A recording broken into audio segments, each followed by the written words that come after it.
మహమ్మద్ యూనస్ నేతృత్వంలోని బంగ్లాదేశ్ తాత్కాలిక ప్రభుత్వం భారత్తో ప్రతి విషయంలో గొడవ పడేలా ప్రవర్తిస్తోంది.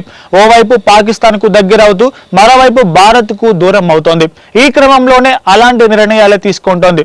భారత్ తో కయ్యానికి కాలు దువ్వుతున్న బంగ్లాదేశ్ పాకిస్తాన్ తో మాత్రం మంచి సంబంధాలు నెలకొల్పుతోంది. ఇప్పటికే బంగ్లాదేశ్ లో తమ జాతి పిత షేక్ ముజిబుర్ రెహమాన్ ను కాదని మహమ్మద్ అలీ జిన్నాను పొగడటం తీవ్ర చర్చనీయాంశంగా మారుతోంది. తాజాగా ఆ రెండు దేశాల మధ్య బంధం మరింతగా బలపడేందుకు పాకిస్తాన్ పౌరులకు వీసా నిబంధనల్ని బంగ్లాదేశ్ సడలించింది. పాకిస్తాన్ పౌరులకు భద్రతా క్లియరెన్స్ పొందాల్సిన అవసరం లేకుండా నిబంధనలను తొలగించింది. ప్రతి విషయంలోనూ పాకిస్తాన్ కు ఫేవర్ గా ఉంటోంది. అయితే ఈ రెండు దేశాల దోస్తీపై విశ్లేషకులు భిన్నంగా వాదిస్తున్నారు. బంగ్లాదేశ్ తీరు భాష, సంస్కృతి, ప్రాంతం పేరుతో స్వతంత్ర పోరాటం నడిపిన అమరుల త్యాగాలకు విలువ లేకుండా చేస్తోందని అంటున్నారు.